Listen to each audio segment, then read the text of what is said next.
we are into the hardcore of the topic, so we have to really pull up our socks and really be alert, right? Otherwise it could be, who knows, disorienting, even including myself. I have to watch myself.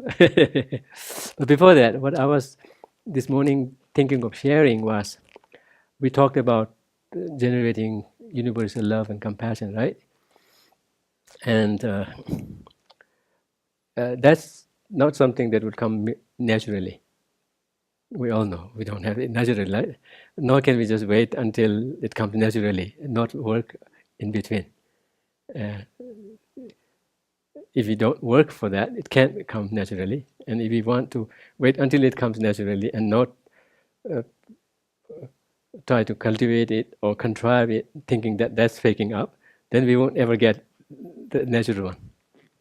I have a story to tell you about this. There's a bear, mother bear, maybe a grizzly bear, who comes really disturbed and then stands on a horizon. You could look. And all of a sudden, a raven, right? A raven flies by and stops on the stone. And the mother bear says, "You know what? You know what? Right now I'm feeling frazzled by looking after my cubs. What if I don't feel compassionate?" The raven looks and said, "Fake it."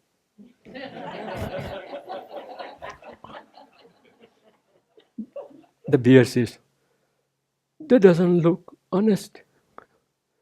The raven says, "It doesn't begin with honesty."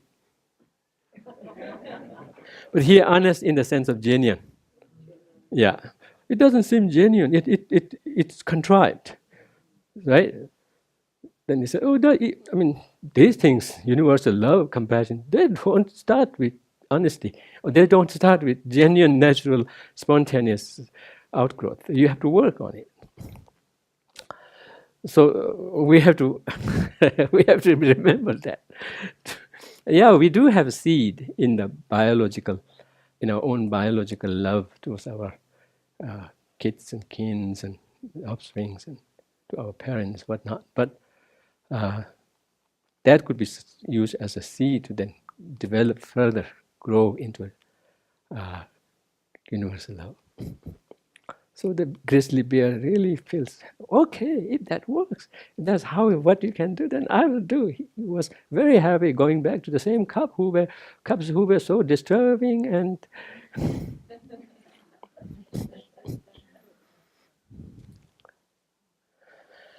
yes, that was one of the things that I wanted to tell by way of joke at the same time, really making the point that it needs to be worked on. So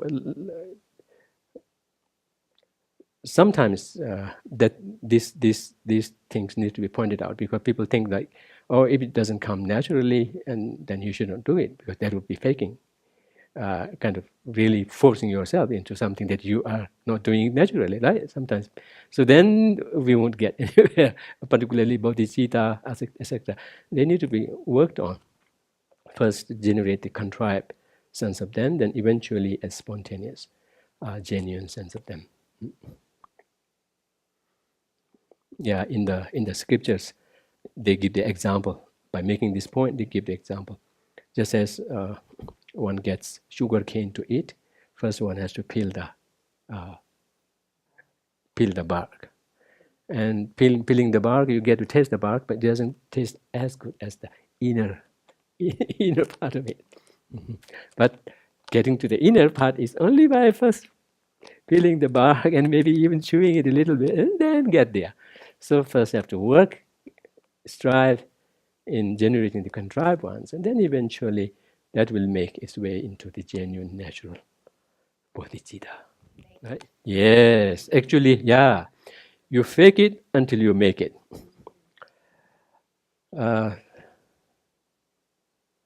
Yes. Um,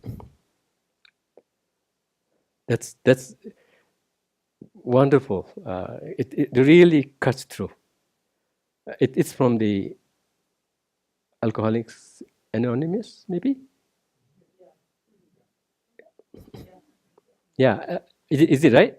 Yeah, and then there are other therapies also, as if therapies, right? One is called role construct therapy, something by George Killer, and then there is another one by Carl Jung, which deals with what archetypes. But it warns that archetypes are in your consciousness. You are not the archetype.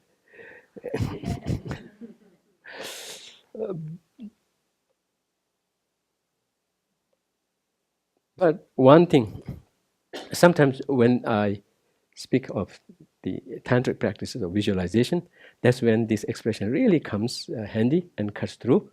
But then I said, now you have to wait a little longer to really know how in Buddhism we really go about faking it. The faking in the sense of first dissolving yourself into emptiness and then coming up with a wonderful substance out of which you fake. And that leaves the seed for that possibility of that fake vision or fake image into actuality. So yeah, thanks for reminding me of that. Yes, exactly. Fake it or make it. The few days during His Holiness's birthday, this time, for the first ever time in my life, I got to cut a cake.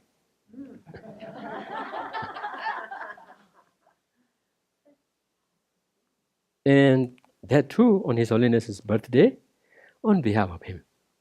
That's where I used the expression. Well, this is such an honor. I'm not His Holiness, but I'm really gonna fake it until I make it.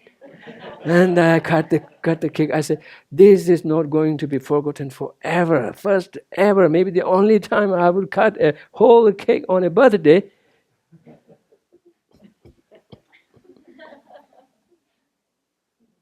Maybe now I will not take any offer in cutting cake, unless it is on His Holiness' birthday on behalf of him, because I'm not going to mess it up. It can get better than this. Okay, so let's go. Yes. So earlier we talked about. Now we are making inroad into a very hardcore topic, having gone through the previous preliminaries, preparing for this. Here, what we're talking of understanding what in Buddhism we call the ultimate reality. Sometimes it is called the suchness, isness, which is basically pointing to the ultimate mode of existence of things, which is how things ultimately exist. Ultimately, in the sense that on the basis of which all other qualities have to be grounded in. All other qualities would be possible only on this ground, not otherwise. Even the subtle impermanent nature is not an exception. So in the case of a compounded phenomena, we speak of subtle impermanent nature, right?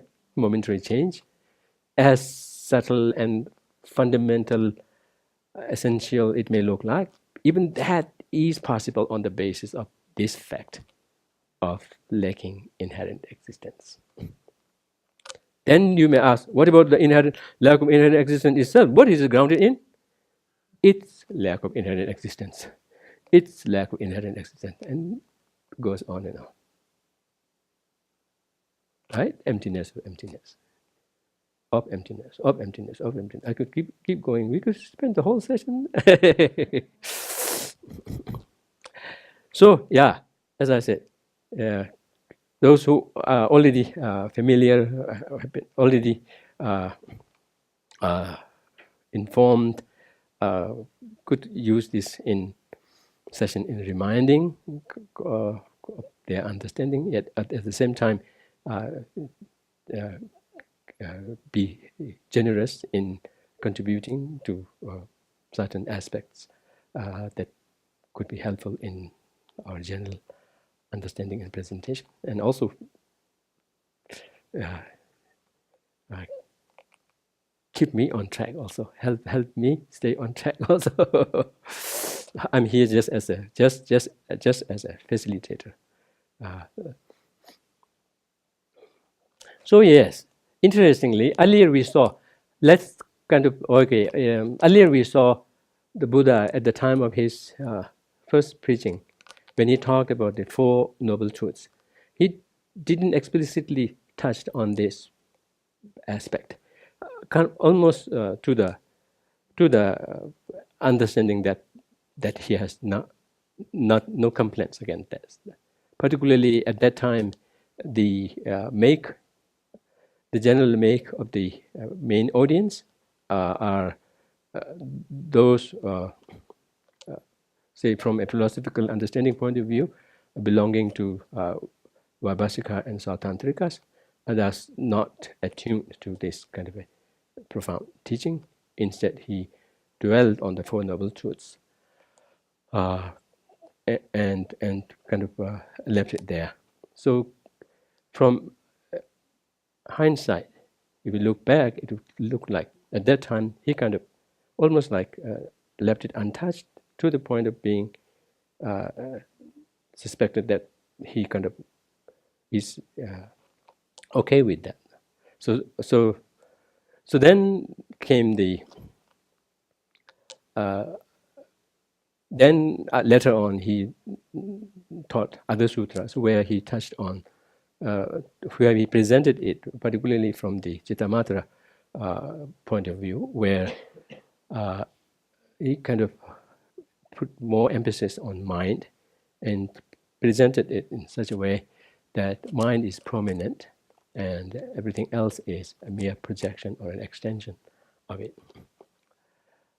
Then later, in the understanding of some, explicitly kind of expressed in some sutras, but in the understanding of others, it kind of evolved over time in kind of interpreting it to mean this way. Like, it is not entirely mind, nor completely objective, as he might have sounded during the first teaching, but rather it is halfway through. It is half mental projection, half objective. Suppose somebody becomes teacher. If you were to say, "Oh, it is completely projection," then it almost would sound like, to some, it would sound like saying that all it takes for someone to be teacher is someone to be just designated as teacher, someone to be appointed as teacher, irrespective of what their qualifications may be. So for them, it would be little kind of soothing, little more palatable to say that no, it has to be, of course, recognition, appreciation, recognition, whatnot, or appointment, whatnot. But on the basis of some basic qualifications that they have to meet. So that's like an example. So is the case with how things exist. Say for something to be, for a cup to be cup, it is a designation for, but for it to be functional in the way it is, it has to have some kind of a objective functionality, and the two together could then make a cup a cup. So in one of the writings by Tsongkhapa, he uses this as a very important, helpful stepping board, kind of springboard or a stepping board to enter into the Prasangika Madhyamaka, which is considered in terms of the objective view, in terms of the ultimate view, we consider the understanding at the level of the Prasangika Madhyamaka to be the actual intent of the Buddha. Whereas these ways of presentations were a skillful means to lead people from their stages, from their own respective stages, to eventually evolve into a proper understanding. Likewise, one will see so many different levels of presentations on one particular topic across Buddhism, across Buddhist schools of thoughts. And the proper perspective towards them would be to see them as stepping stones to understand more core intent of the Buddha later on. So it goes the same with of course, it goes the same with the nature of selflessness or identitylessness, although it should not be taken literally, but within a context. Likewise, it's the same case with the nature of mind. I usually say the status of women too has to be, there is a way of looking at it in grades.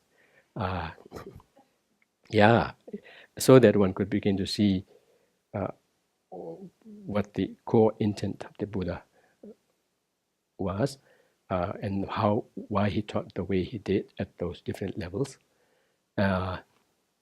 Likewise, with just about any of the major topics, you will find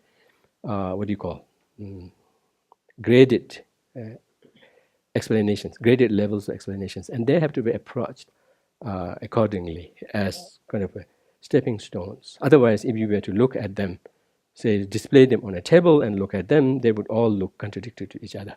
If you were to kind of arrange them in kind of a ladder form, then you will begin to say, oh yeah, this is the lower rung leading up to the upper rung to an understanding. So that's how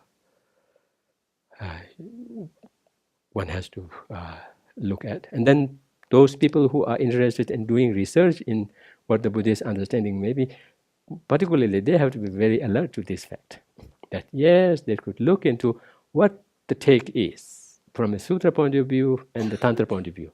Within the tantra point of view, what are the different takes from the different schools, different classes? And within sutra, again, what are the different takes of the different tenet schools? And that way one would get a much better feel, understanding, a richer understanding of the topic. So that's part emptiness or autonomous. Oh yeah, that's another way of calling the school, autonomous syllogism welders. But if we dwell on that, it will be a digression, I think. So partial emptiness in the sense that partly mental projection and partly objective qualification. The two together makes for the whole thing. Now let's move on to the next one. Yes. So this is the Prasangika Madhyamaka view, where on the one hand, what does it mean is that it is not quite saying that everything is totally mental projection like we saw in the idealist understanding. Yet at the same time, it comes down to everything being mere designation. So one has to really toe a fine line there, making this distinction. Particularly from the... so what would be a gross, easily understandable distinction would be from the Prasangika Madhyamaka point of view, the one that is proposing everything being mere projection, but yet not mere mental projection, as in the case of the idealist. This school of thought do not deny, do not refute external reality. Things being external to the mind, things being external to the mind, external in the sense that they are not, not of mental property, as much the idealists or the Chittamatras are saying, or say those are not merely manifestations of a mental latency. Well, yet at the same time, mere designation. Mere designation by what? by a subjective mind, by a subjective agent. So unless one kind of make the distinction clear, it would almost seem like pointing to the same thing, whereas it is not. Just as I said earlier, for some extreme, what do you call, proponents of Chittamatra-like philosophy, Chittamatra-like position, for them there wouldn't be cup, there wouldn't be external world, there wouldn't be anything material. They may look like material, which is an illusion in their understanding, yet in essence being mere mental projection. Mental projection, not to the point that they are projected by mind, but to the point of almost like minds, almost like what do you call, an extension of the mind itself, in almost like a kind of a umbrella, or a consciousness umbrella is extended. It covers everything that it sees, and if it withdraws, it would take everything back with it, with nothing left outside of it. So to that extent. Whereas that's not the case with the Prasangika Madhyamika. So that's why it says nothing exists in and of itself. In a way, we kind of are okay with that. Say, oh, nothing exists in and of itself because everything is dependent. But here, in and of itself, the refutation, the refutation of existing in and of itself, kind of covers exhaustively without leaving any tinge of any objectivity in there. Usually, when I present this, I take resort to some already existing Western understanding, and that kind of serves as an entry point into the point that I'm trying to make, which is the Gestalt Principle. Many of the Western psychologists, they have, I mean, wonderfully presented this theory that a whole is greater than the sum of its parts. Some present it as meaning as saying a whole is other than the sum of its parts. Some even say that a whole is equal to the sum of its parts, but that part is not what I'm referring to. But the interpretation where it says a whole is greater than the sum of its parts is what comes handy, irrespective of whether we agree or not. But the way it conveys and makes us think of what a whole is vis-a-vis its parts, including even the sum of it.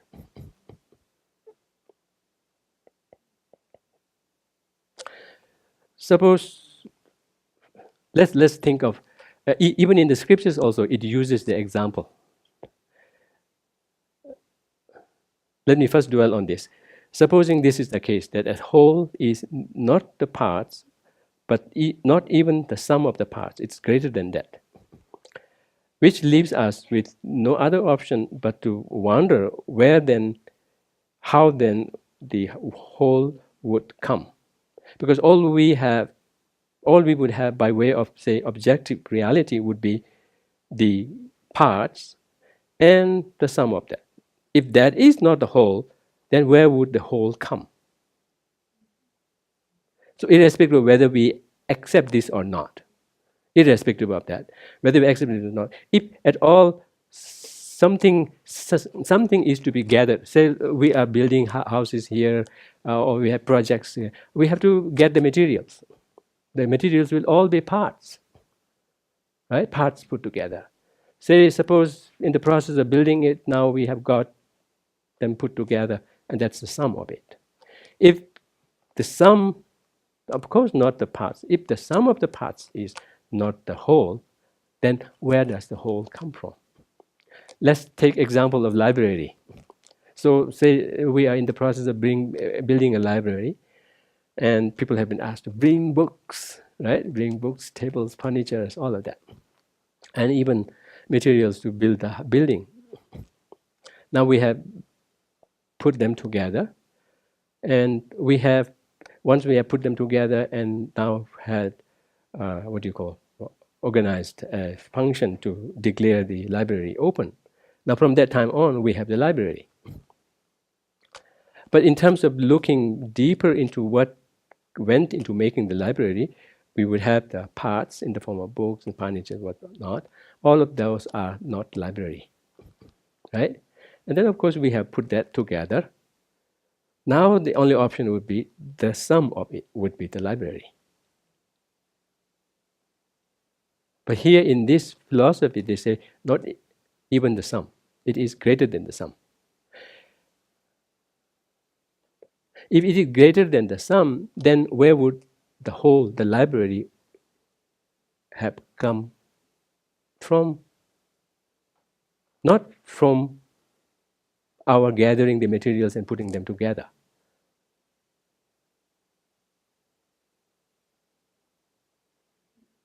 So in that case, then where would it come from? It's like it is okay and understandable that the library doesn't exist or come in and of itself, but in terms of so that's the reason why I'm saying this. Even this is not strong enough to convey the concept, because in a way, when you say in and of itself or independently, it is understandable to a certain extent. We could all agree, yet still not really get to the core of what the Madhyamikas are presenting. What they are saying is that just as when we collected parts and put them together, supposing the collection has been done from outside and then put them, supposing that it first we have to establish the case with the whole as a library, and then we can then move from there to the parts. It will equally apply to them. But for now, let's think of the parts of the library in the form of books and whatnot that we have gone out to look for and search for, and then put them together. Now we have put them together. At one point, do we have the library? So then people may believe that to be library at different stages.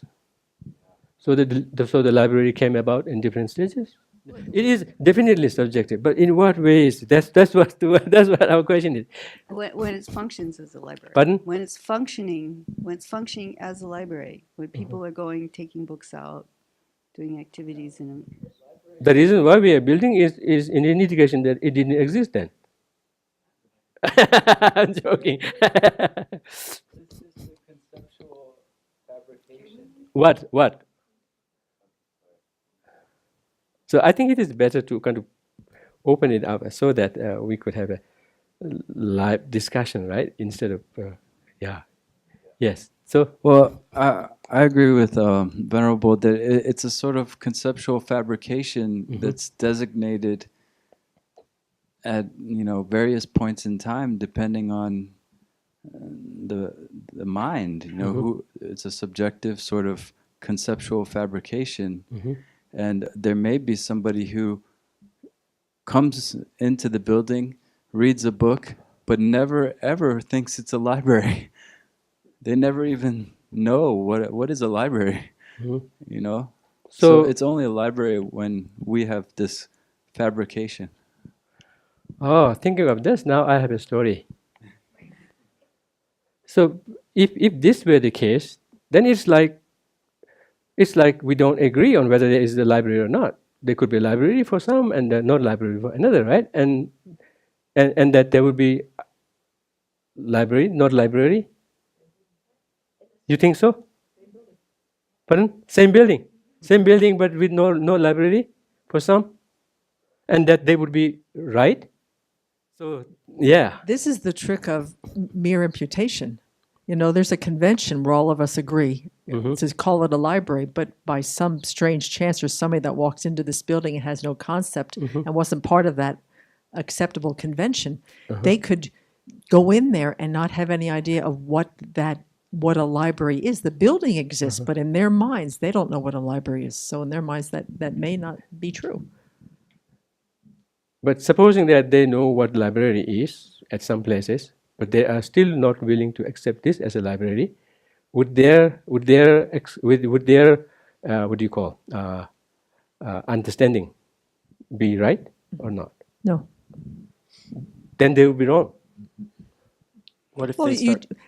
Because you just said that they have some understanding in their minds of what a library, how it functions, its parts, and what it kind of looks like. And they come into a building and just because they want to say something else and be discordant about it, that doesn't mean that suddenly the library ceases to exist for them. I mean, there's a convention that library exists by causes, but all the things that we talk about. The fact that they don't believe in their minds that it exists, I'm not quite sure it suddenly becomes non-existent in their mind.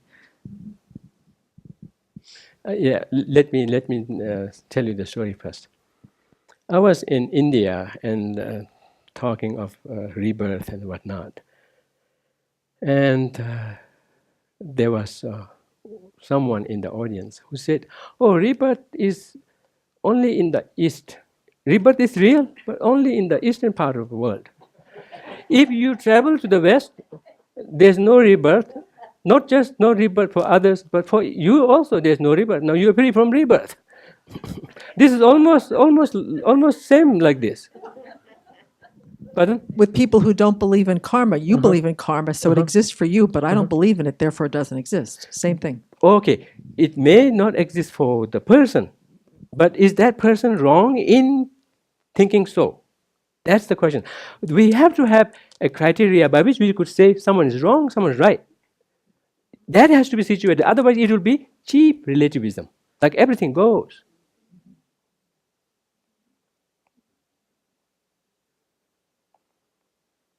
So if rebirth is there, it should be there for everyone. East, West, doesn't it just can't shift, right? So is the case with the library. Like the person doesn't think, then if it's not there, then that's problematic.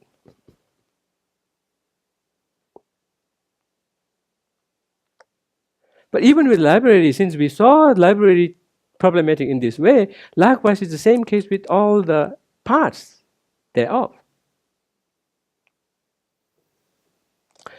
Okay, let's move on and then see.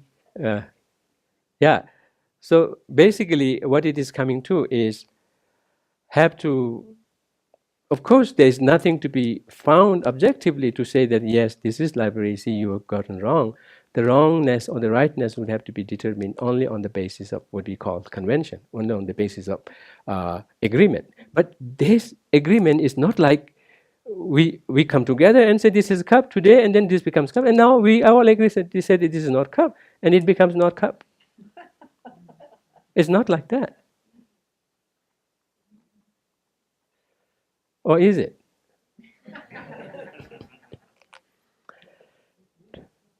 We have to really walk a fine line here between what is conventional and what is not. Right? It's not that, say, somebody becomes, in that case, without having to work, we could all become Buddha. Yes, I think actually I like it. Because what? If we all agree tomorrow that everyone is a Buddha, then we become Buddha without having to really work our way. So that makes us think, right? Think of what actually goes into making something what. Yet at the same time, not having to, not having to attribute anything objectively, right?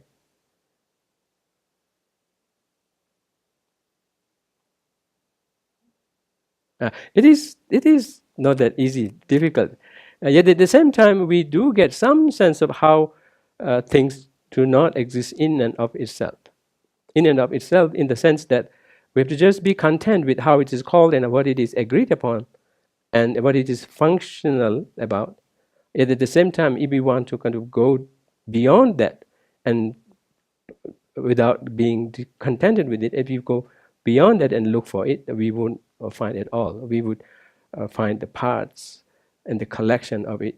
Because if the collection were to be, suppose, yes, let me ask like this: what about the collection? What is wrong with the collection of the parts put together not being the cup?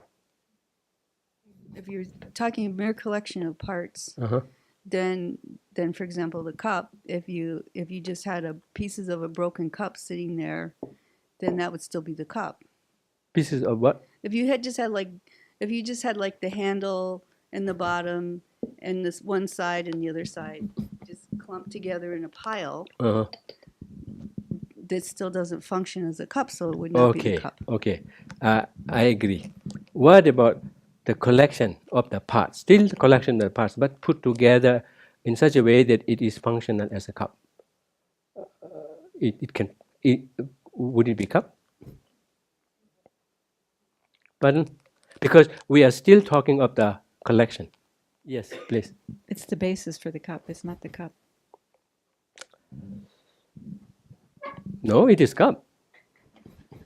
The basis is the parts, and they're coming together. But the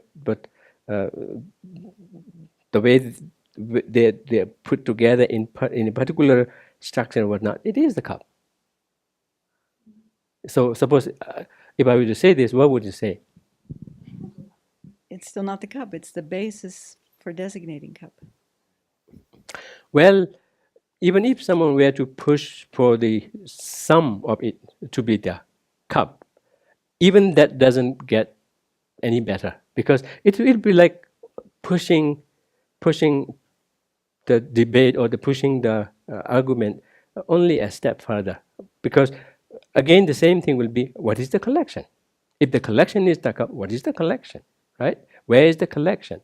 And it won't be found within the parts. But in the scriptures, it makes the point, just as Venerable said, that the parts and the collections, both of them, irrespective of what ways the parts are arranged, the collection is still the basis upon which you label the cup. It's still not the cup. Yeah, the main point here by making this distinction is that we get a sense that when we have to make cup, we get the materials together, at least almost like coming from outside, gathering from outside. Like it's being gathered there and then put together into something, right? And so the parts and the collection is something that we get from outside. But the cup part of that is not something that comes from the object. It's something that you project from the mind. That's how the cup becomes projection, right? So that's the reason why we are pushing for why not the collection is the cup. As I was saying, if the collection were to be the cup, even that would be problematic, because we would then still push what is the collection, and the same same argument falls on not being able to not being able to kind of pinpoint at the collection either. So the mere collection could just as easily be a cup or a swimming pool for a frog. There's nothing yet in the mere collection that has determined which one of those two it is. If I'm a frog, it's a swimming pool. If I'm a person, it's a cup. That is a very important point. That's what I was really eventually going to go. Yet at the same time, we have to situate something within a context. Within that context, we should be able to say this is and this is not. Otherwise, it would be very cheap relativism. Within the context, we should be able to say that it is and it is not, right? Not necessarily in the way it could be kind of born the truth of it could be born by looking into the thing itself. But by way of convention, we should be able to kind of draw the line between its being and its not being. But still that would be contextual in that if we were to kind of look at it from a different dimension, with ourselves having been blown over or shrunk down, or as some other animal, at time, another time, whatnot, none of that would be true within that context. And that wouldn't be a way of, contravening the conventionality either. Yet at the same time, it would be, it wouldn't be cup. So what it is getting at is, it's getting at conventional reality in such a way that we could stand our ground, at least within that context, in terms of its being what it is and what not. Yet at the same time, not be able to push that through at any kind of a given dimension.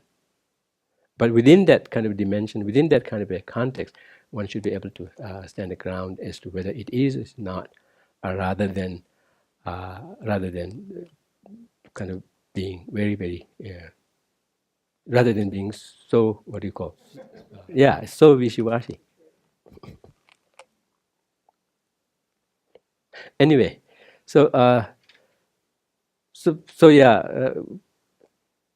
yes, I was telling you, in the scriptures, it gives the example. Very interestingly, like in science, we talk of water molecule being made from hydrogen and oxygen atoms, right?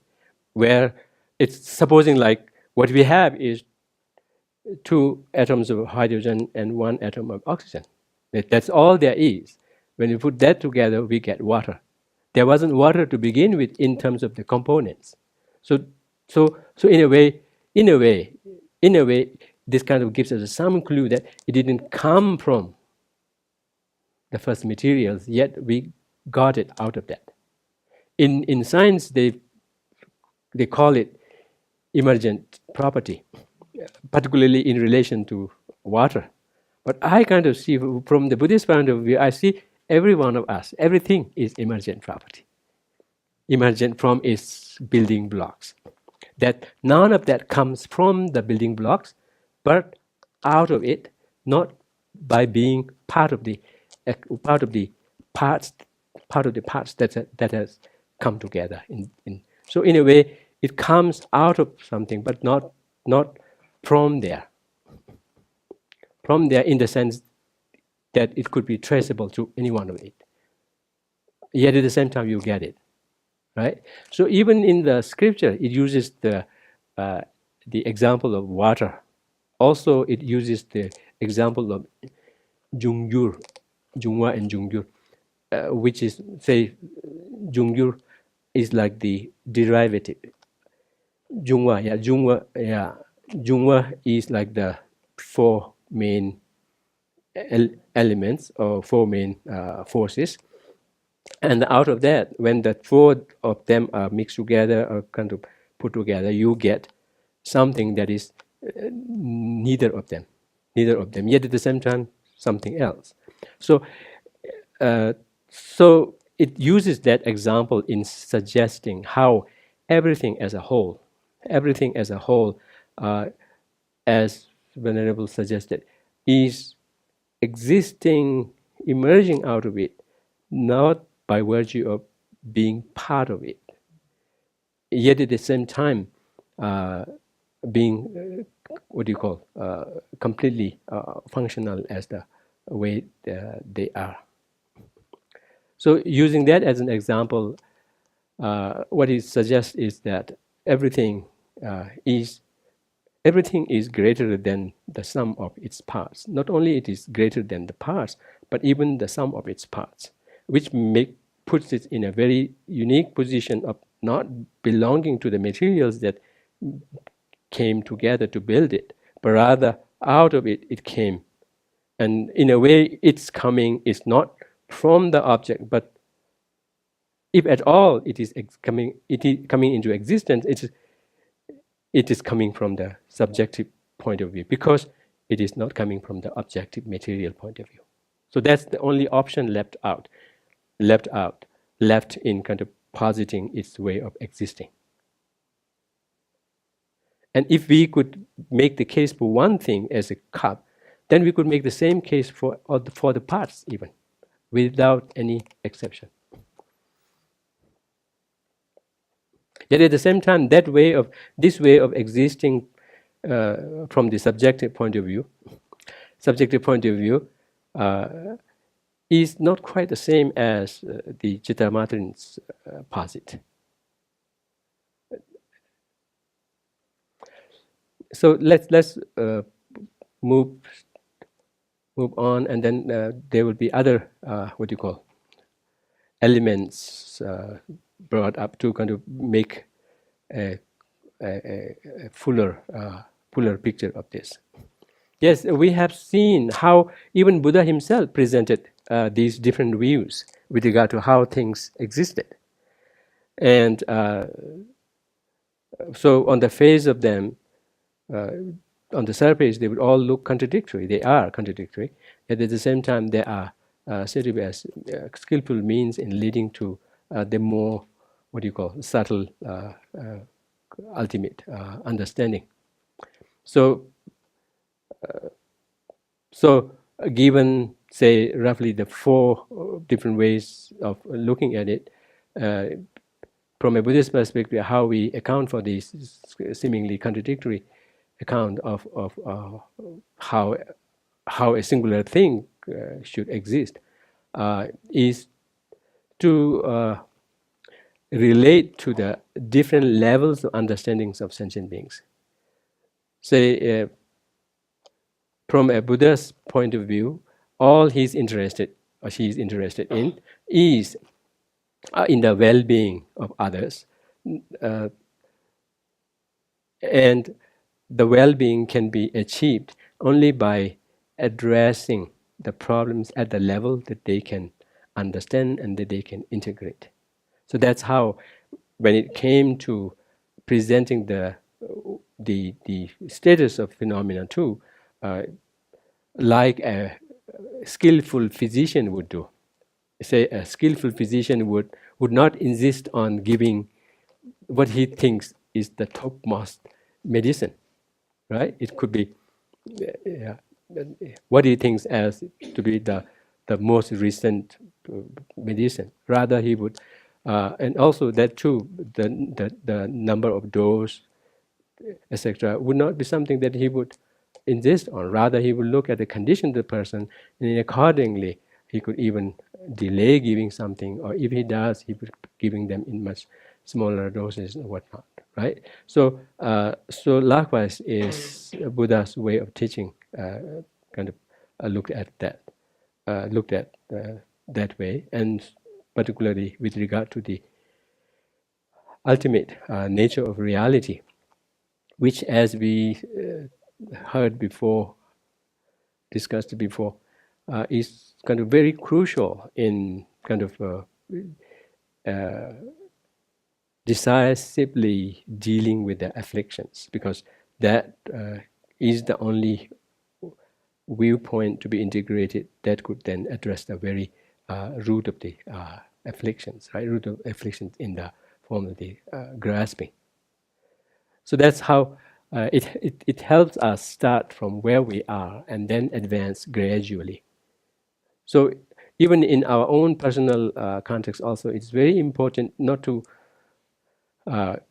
always kind of run for the most popular or the talked about or famous teachings, but rather go for those teachings that suits one's condition, one's stage, and then move on from there. Otherwise, it would merely be a case of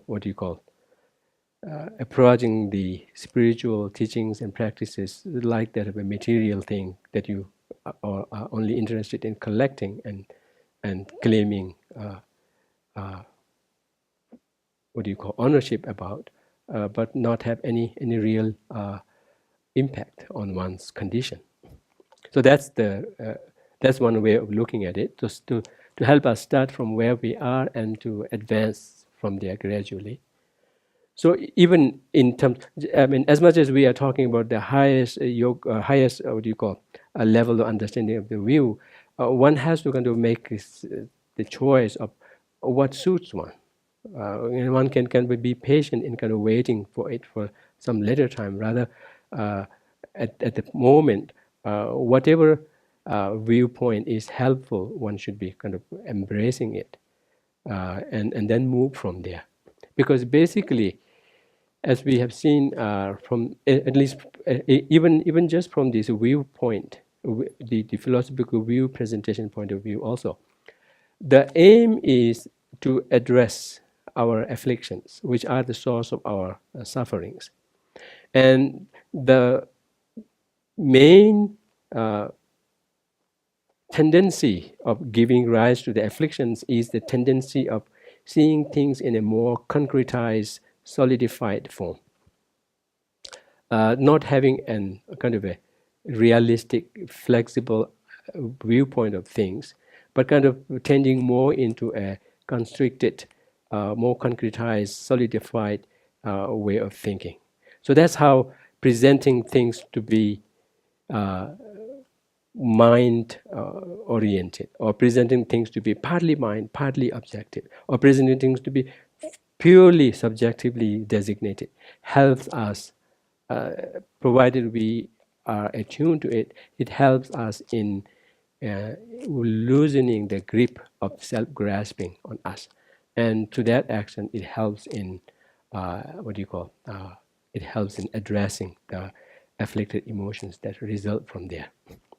So even from that point of view also, it is quite apparent what the purpose behind presenting this is, how there is the need of kind of proceeding gradually in presenting it, and how not always the topmost understanding is necessarily the best suited one for oneself. So then it helps us identify ways we might stray from the path of right understanding, in the sense that it kind of shows up areas where we might go wrong. In a way, by presenting these, it's kind of helps us keep away from kind of straying into the extremes, yet at the same time kind of be on the track of a safe way by which, at least to a certain extent, it helps in assuaging our own afflictions, if not in the most ultimate form, but if not in the most fullest form, but nonetheless moving towards that. We have a saying, I think it is from the from Acharya Kamalashila's meditation, the middle stages of meditation, where he speaks about the presentations on impermanence, presentations of other aspects of philosophy as stepping stones to leading us closer to understanding the ultimate reality. And when it comes to presenting selflessness, kind of really hitting at the core topic itself. Yet there also there are stages to be followed in kind of so that one could stay on the track, and yet at the same time inch one's way towards understanding the proper philosophy, right? Proper view, proper understanding. So next, please. Yeah, it helps us avoid becoming stuck in wrong or partial understanding of the true nature of emptiness. Because if we, supposing we are interested in pursuing this, and then all at the same time we find where ourselves are, then if we could start from there and then at least see if we could kind of find fault with what we first thought was perfect. Okay, through study, reflection, and whatnot, and then we could move on, and then that's a great way of not getting stuck, not getting stuck in either a wrong understanding or a partial understanding. So presenting it in this graded form is a great way of kind of aiming higher, yet at the same time being realistic to where one is, rather than kind of keep rather than get stuck with one thing or kind of just stuck in one's own comfort zone, but rather understand that there is a higher perspective to be pursued, yet at the same time kind of proceed it in a safe way. So these are ways of understanding why there is this apparently wrong, or contradictory way of presenting things, and then to give us greater appreciation of the profundity of the ultimate reality, so that we do not fall into the mistake of taking it too lightly, saying, "Oh, this is what I understand." Usually, even in the scriptures also, it mentions two tendencies whenever the topic of emptiness or subtle selflessness is presented. Will come later on. Either it will be total, disinterest, and also even to the point of shunning it, or kind of feeling very upbeat about it, thinking that yes, this definitely is what I'm interested in, I'm attuned to, yet at the same time settling on a very simplistic understanding. So those are two different broad tendencies that one could come upon when dealing with this. So when presented in these graded ways, one would begin to appreciate the profundity of the ultimate standpoint, and thus have some kind of a direction of where it should lead to, or rather than settle, though interested and inspired by it, yet end up settling on a very simplistic take of it, a simplistic understanding of it.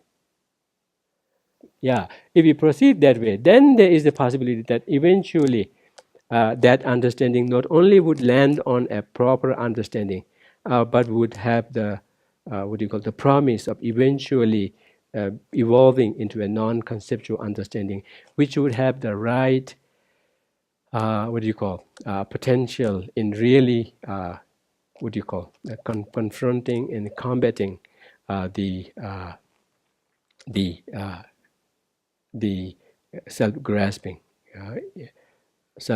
and thus kind of really unlock the prospect of non-returnable escape or non-returnable freedom from the non-relapsible, irreversible stage of kind of attaining freedom, or freedom from the clutches of the afflictions. So let's move to the next one. Even Buddha had to really say, if we were to use our usual human language, even Buddha had to really negotiate his ways in presenting this view. He went through. He chose so many different ways.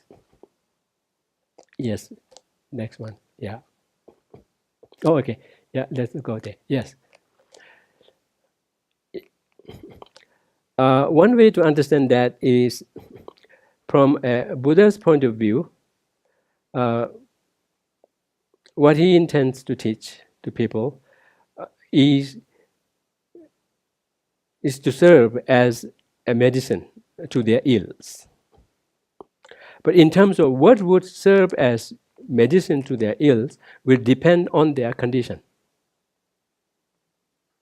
So sometimes the conditions of the sentient beings are such that it would serve them by telling that there is self. There is indeed self. On such occasions, Buddha allowed himself to say it. Although in some occasions, he had to choose not to say anything. Because saying that would have worsened the situation, and not saying that would have, and saying that it is not would have also not served purpose, and he chose to give yet another medicine, which is to just stay mum. So that's why even in the scriptures we have a list of questions that are listed as questions unanswered by Buddha. Those questions do not remain unanswered completely. He answered them on other occasions. Those were the questions that he chose, or he was seen not giving any particular answer to at a certain situation, to a certain audience. Whereas he touched on those same questions and explained on other occasions. But somehow, as a way of explaining Buddha's skillful ways of dealing with sentient beings, those got listed separately as the unanswered questions. I can right now think of 14 unanswered questions. You wonder what they might be, right? The 4 of them has to deal with, what about the Tathagata? What about the Buddha? Are Buddhas empty? Not empty? Both of them? Neither of them.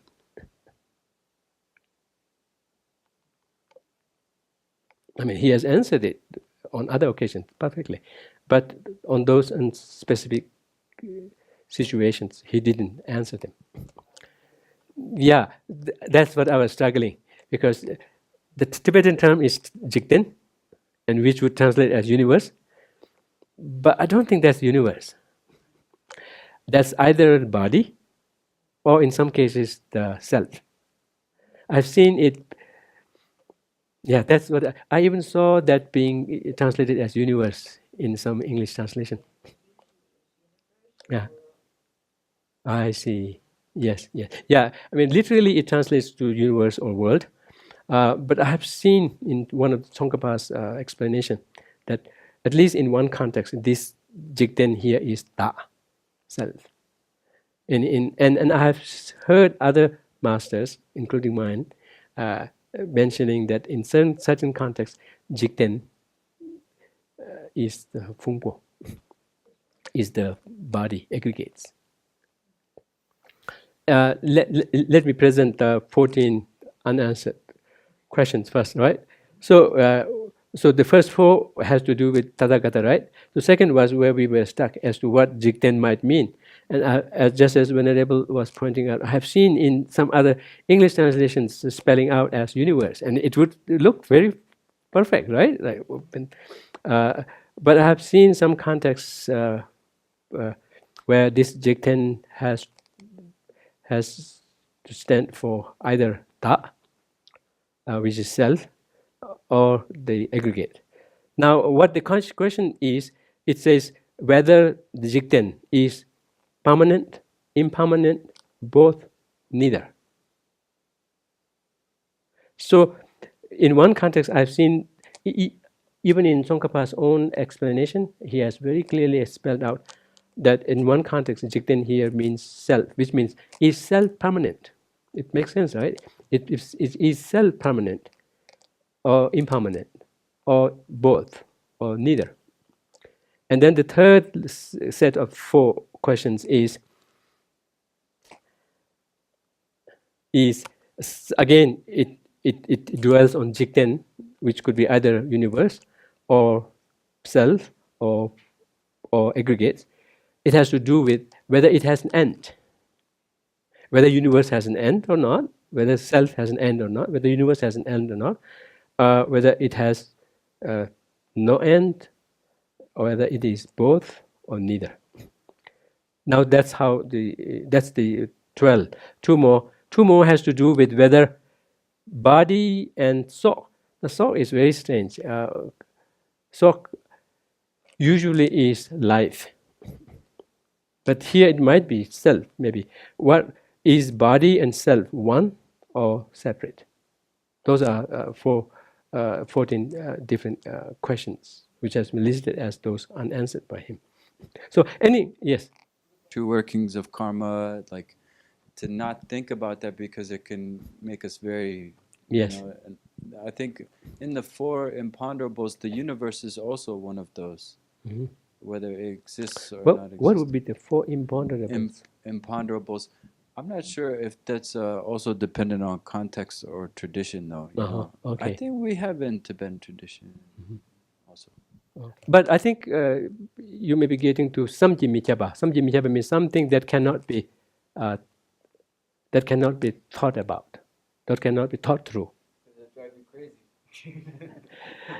Either driving crazy or there's something just beyond our reach at all, and thus don't waste time in grabbing this. So particularly with regard to karma, it is the subtle workings of karma, like this particular stage when somebody suffered like this, what was the cause, at what time, in what situation, likewise. That would be beyond the comprehension of ordinary beings, so imponderable in such sense. So likewise we speak of the subtle working, the subtle, very subtle workings of chemicals. I remember such four topics which are talked about as something that we cannot think through thoroughly. So anyway, that's what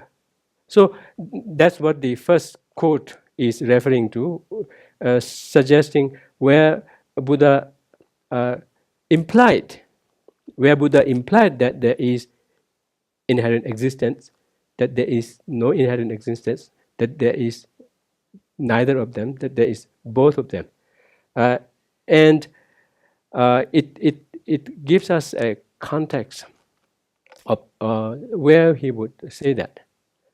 Supposing he's dealing with someone who is intent on practicing the Dharma and who has no problem whatsoever in practicing, kind of living his or her life according to the karma, according to the Dharma principles. At the same time, if he were to be told, that there is no self, right then and there, he would lose all the base for practicing the morality that he or she was doing. For such person, it was at that point better off to maintain that abidance to the rule, to the morality practices, and yet at the same time there was no danger in kind of really putting that person off. So he implied that there is. So likewise, it gives the entire context in why, in that particular situation, to that particular being, he answered the way he did. Whereas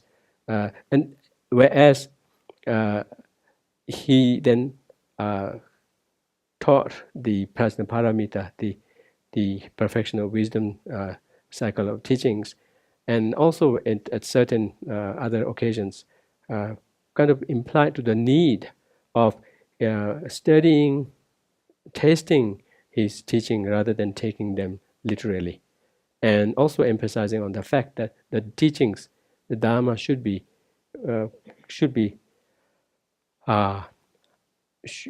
made personal rather than kind of merely be a case of following someone. Rather, make them your own personal through tasting, understanding them, and that was a way of kind of avoiding taking all of his teachings that he gave on different occasions literally.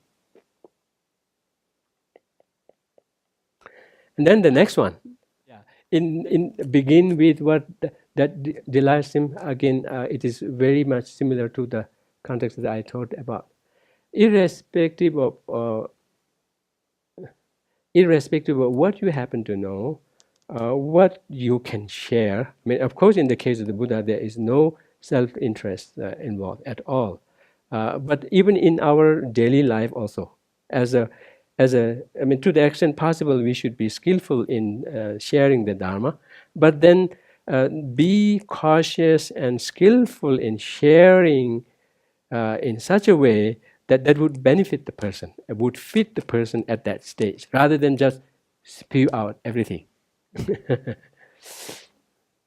Of course, we cannot be sure how it would land, how it would affect, but we have to do our best. Again, even sharing Dharma should be done in a Dharma way.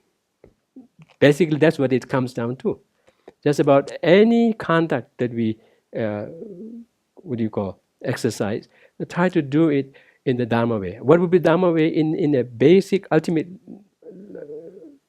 standpoint? With no intention of harm. If possible, intention of helping. If not, at least no harm.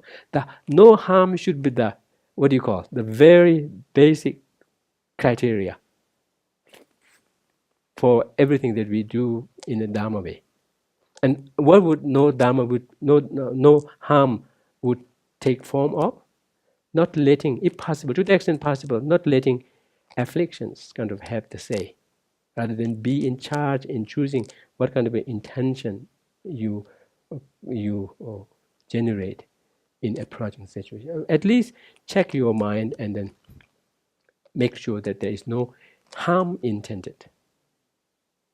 And then move from there, if possible. So what is very important is, when we say no harm in there, we have to know how do we go about harming. That's very important.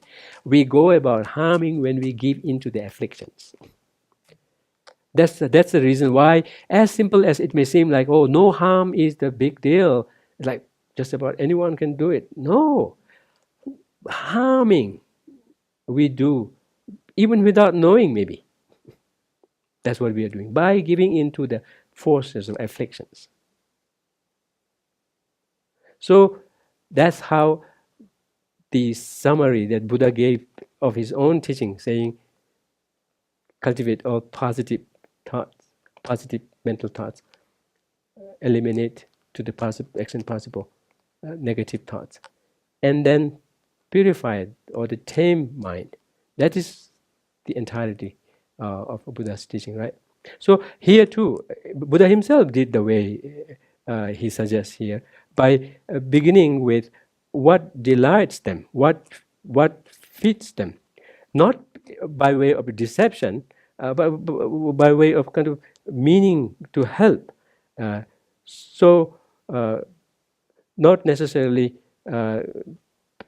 kind of share everything thoughtlessly, rather think carefully before you share Dharma, and make sure that that Dharma benefits them. When that Dharma benefits them, then the person becomes more open in understanding, in asking, in sharing, whatnot. And that way, if need be, that if one is welcome, then one could share more and go more inroad. And thus be able to share things that wouldn't have been palatable in the first place, but yet at the same time now fitting for someone to be now able to kind of at least give it a thought and kind of think through or reflect, etc. In the scriptures, it gives many examples. It gives the example, and it gives the example of a grammarian. Someone is a very expert grammarian, but has been asked to teach a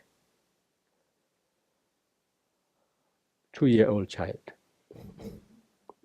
Now what should we do? Should we teach top-notch grammar?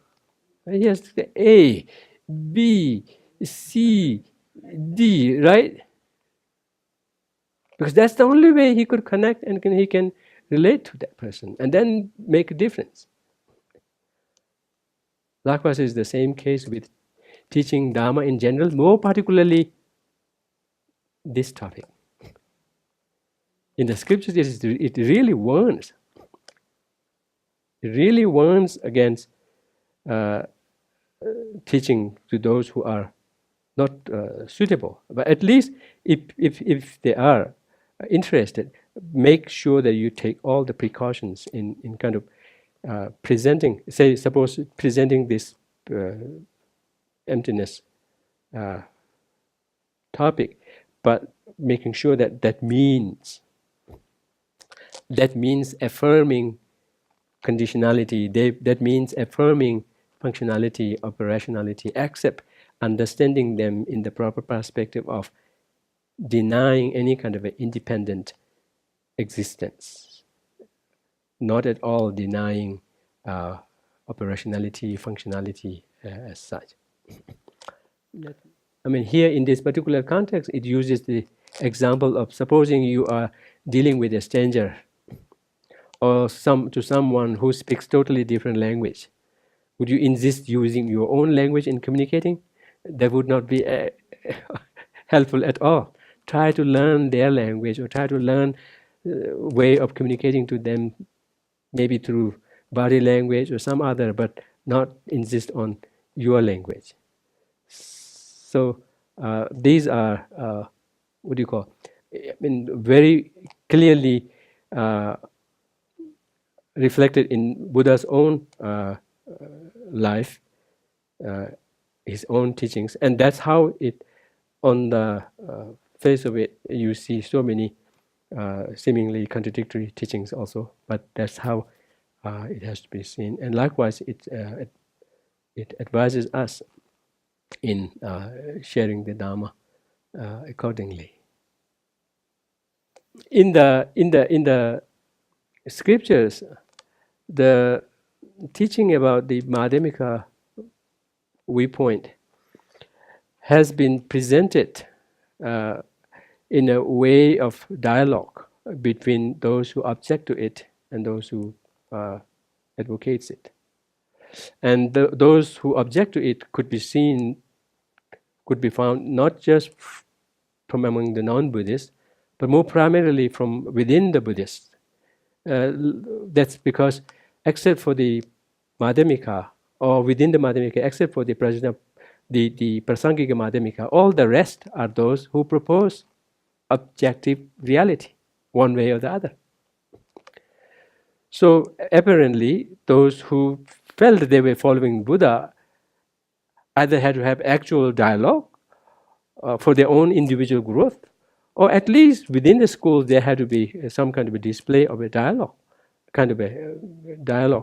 objecting to and kind of defending the positions.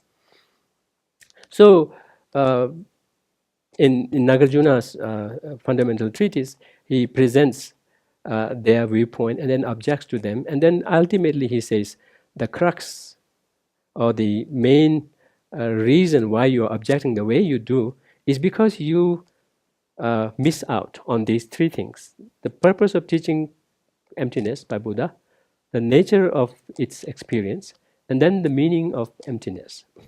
It's because you miss out on them that you have these objections. But once you understand the purpose, the nature, and the meaning of emptiness, then you wouldn't be objecting the way you do.